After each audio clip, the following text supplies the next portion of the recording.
بنیادی بات کرنی ہے امام زین العابدین پر اور آپ کی شخصیت کے 3 حصوں پر. کتنے؟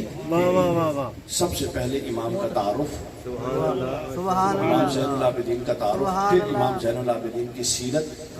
آج ہمیں ائمہ اہل بیت کا صرف تذکرہ کرنا ہے، ہماری شخصیات کا ان سے کوئی تعلق نہیں، ان سے ہدایت نہیں جاتی. ہدایت کے جو نور ہیں، جو ہدایت کے مینارے ہیں. اور تیسرا امام زین العابدین کے وہ مسائل جو کربلا اور بعد از کربلا امام زین العابدین کے ٹوٹے. ان 3 حصوں سے پہلے جو میں نے ایک چھوٹی سی بات کرنی ہے وہ ان مجالس کی اہمیت کیا ہے.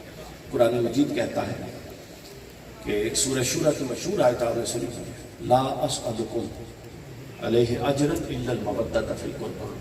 رسول اللہ نے فرمایا تھا کہ میں تم سے رسالت کا کوئی اجر نہیں مانگتا. رسالت پتہ کیا ہے؟ آپ سب جہنمی تھے، رسالت پر ایمان نے آپ کو جنتی بنا دیا. آپ سب ہم سب جاہل تھے، رسالت پر ایمان نے ہم کو نور دے دیا. ہم سب گمراہ تھے، ہدایت رسالت کی ہدایت نے ہمیں ایمان دے دیا.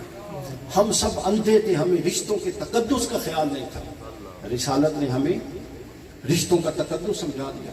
یعنی ہمیں اتنا کچھ تھا، ہم اپنے ہاتھوں سے بنائے ہوئے پتھروں کو پوجا کرتے تھے، رسالت معاب نے ہمیں اللہ سے جوڑ دیا.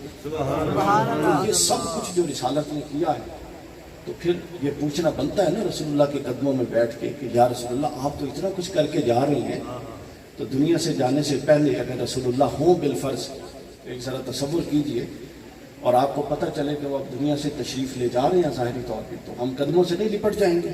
ذرا منظر دیکھیے نا کہ جاتے جاتے یا رسول اللہ یہ بتا جائیں میں آپ کے لیے کیا کر سکتا ہوں. آپ ایک شخص آتا ہے، آپ کو کچھ دیتا ہے، آپ کو کچھ دیتا ہے، وہ بات چیت کرتا ہے. آپ اتنا تو اخلاق کا ہے نا، بندے کا اخلاق ہے، وہ کہتا ہے یار میں تیرے واسطے کی کر سکتا، میں تیرے واسطے. رسول اللہ آئے آپ کے لیے، وہ اللہ کا محبوب جو عرش معلیٰ پہ جاتا ہے تو اس کے ساتھ نالین ہوتی ہیں اتنے مقدس. اللہ کا محبوب اپنے دندان شہید کرواتا ہے، پتھر کھاتا ہے، اپنے جسم کو لہو لہان کرواتا ہے. اور آپ سب لوگوں، اور جب وہ فرشتہ کہتا ہے کہ 2 پہاڑوں کو نہ ملا دو، تو وہ کہتا ہے نہیں، یہ اگر مجھے نہیں جانتے تو ان کے بعد کئی لوگ آئیں گے وہ جانیں گے، ان کی نسلوں سے ہو سکتا مجھ پر ایمان ہے، تو وہ مجھے جانیں گے. اس لیے میں اتنا رحیم رسول. اور وہ جب سب کچھ دے کے دنیا سے جا رہا ہے تو میں ہوتا تو میں تو لپٹ جاتا اور جانے ہی نہ دیتا اور کہتا کہ یا رسول اللہ مجھے بتائیں میں کیا کر سکتا ہوں آپ کے لیے، آپ نے تو اتنا کچھ کیا. تو یہ جو تھا نا لپٹ کے پوچھنا کہ میں کی کر سکنا، یہ ہوا. کس نے کیا؟ اللہ نے اس امر کا اہتمام کیا. اور رسول اللہ نے فرمایا کہ اچھا اگر تم میرے لیے کچھ کرنا چاہتے ہو نا، میں نے تو اتنا کچھ کر دیا، تو پھر ایک کام کرنا، میرے پیچھے میری اہل بیت کا حیا کرنا.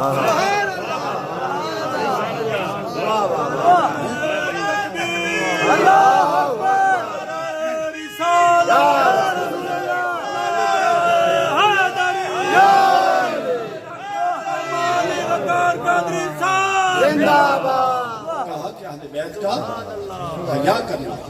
اچھا اس میں ایک لطف کی بات ہے، عربی میں ایک قاعدہ ہوتا ہے، یہ نہیں کہا کہ یہ بھی کرنا یہ بھی کرنا اور اہل بیت کا حیا بھی ہے نا، مطلب 4-5 لسٹیں بتا دیں. لا، حضور نے فرمایا لا، قرآن کے لفظ لا اسألکم، میں تو تم سے کچھ بھی نہیں مانگتا، کچھ نہیں مانگتا اپنے لیے.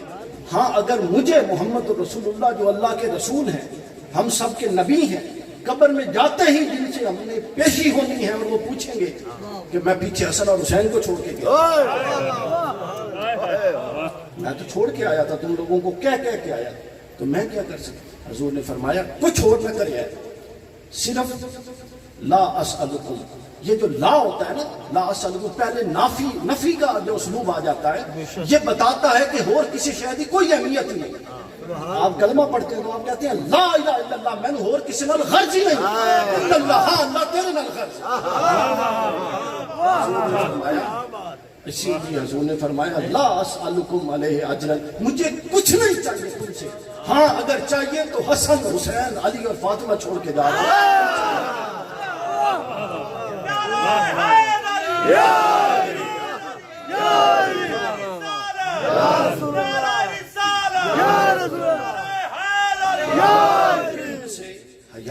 ان کا لحاظ رکھنا.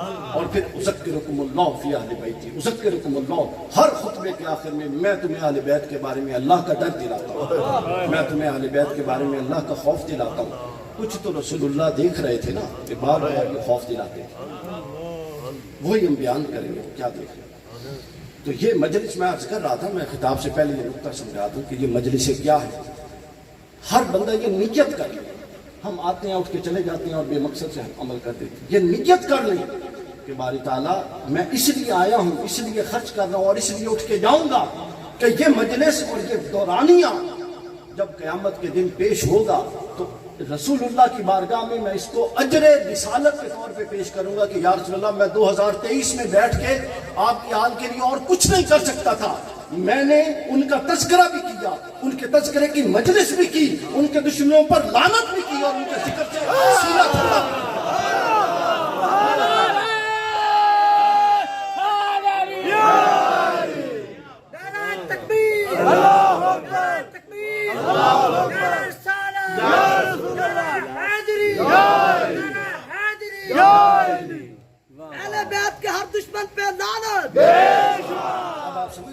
تو یہ مجلس کا مقصد ہوتا ہے. تو اس مقصد کو ذہن میں رکھیں.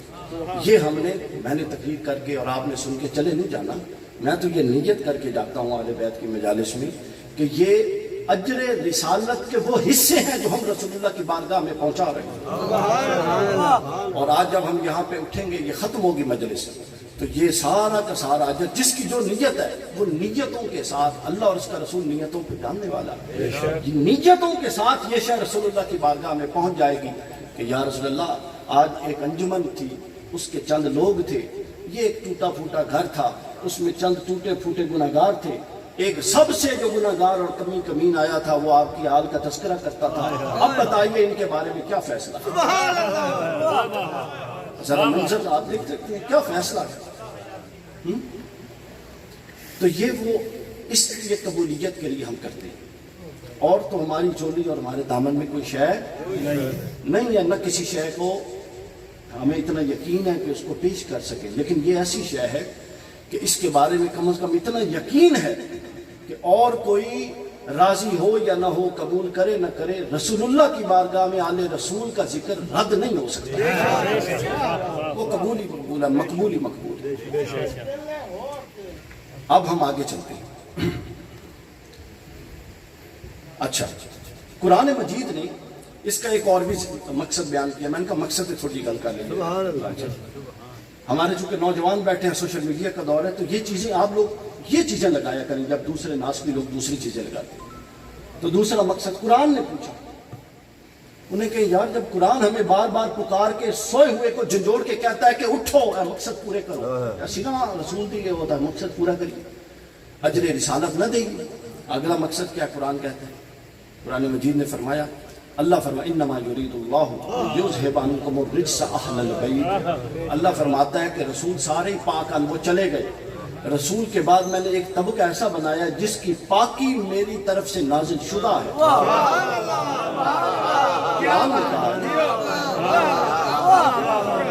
یعنی یہ دیکھیں اگر کسی بھائی کو ناپسند ہو، دیکھیں میں بھی وضو کر کے پاک ہوں، آپ بھی وضو کر کے پاک ہوں، ہم غسل کر کے پاک ہوتے ہیں، ہم ہر دوسرے دن روزانہ نہا کے پاک ہوتے ہیں. تو یہ پاکی ہے جو میں خود سے حاصل کرتا ہوں. میری پاکی کی کبھی اللہ نے تو گواہی نہیں نہ دی. اللہ نے مطلب میری پاکی کی اللہ نے گواہی کیا ہے، میری کیا اوقات؟ آپ کی پاکی کی کبھی اللہ نے، اللہ کے رسول نے گواہی دی ہے؟ نہیں دی.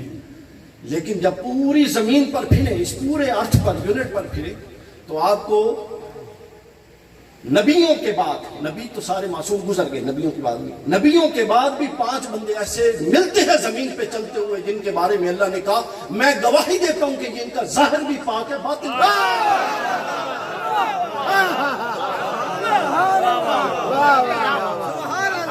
یہ مراد ہے انما یرید اللہ. اللہ جب میں چاہوں کہ قد ڈا دوں، ہو سکتا ہے میں کر سکتا، ہو سکتا ہے میں کر سکتا، لیکن اللہ چاہے اور نہ ہوئے اللہ دی شان اور توحید دے عقیدے دے خلاف.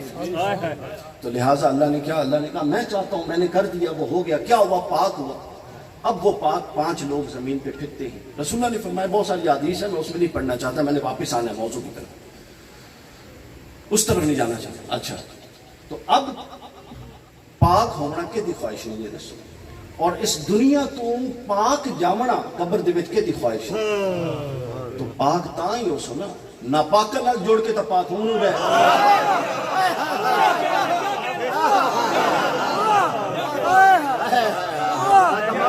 اب آپ نے پاک والا ہے.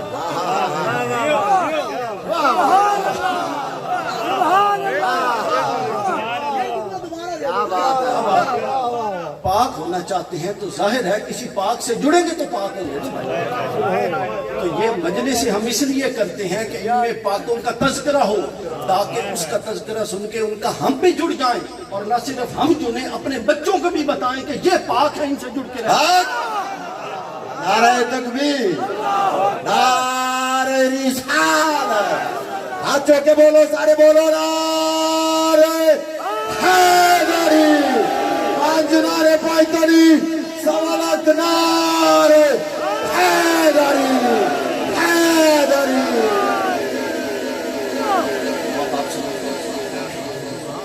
ایک مقصد تھا اجر رسالت رسول اللہ صلی اللہ علیہ وسلم کی بارگاہ میں پہنچانا. ابھی صرف قرآنی مضمون چل رہا ہے, یعنی قرآن کے معانی اور معارف سے باہر ایک لفظ بھی نہیں. اور دوسرا اس محفل کا مقصد یہ ہوتا ہے کہ ہمیں پاکوں کا شعور آئے. یہ قوم پاکوں سے بے شعور کر دی گئی ہے. جو دین ہمیں منتقل ہوا ہے یہ نبوی نہیں ہے, یہ سرکاری ہے. ٹھیک ہے, جس میں جو اہل بیت کا تذکرہ کرے اس کو شیعہ بنا دیتے ہیں. کیا تماشا ہے؟ یعنی میرے رسول کا اور میرے رسول کے گھر والوں کا تذکرہ اگر میرے لیے شیعت ہے تو میں اس سوچ پہ لعنت بھیجتا ہوں. میں تو کروں گا, مجھے شیعت نہیں, چاہے کافر بنا دے, جو مرضی کر.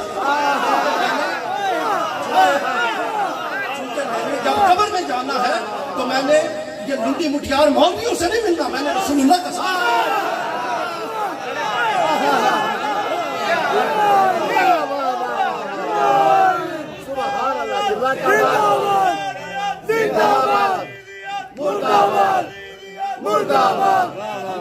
رسول اللہ کا ہم نے کسی کا سامنا کرنا ہے بھائی بتائیں کس کا کرنا ہے؟ بہت بڑا کس کا کرنا ہے؟ کس کا؟ ختم ہو گئی. سامنا جس نے رسول اللہ کا کرنا ہے تو پھر راضی دوسرے کی کرنا ہے. سامنا رسول اللہ کا کرنا ہے, سمجھ آ گئی؟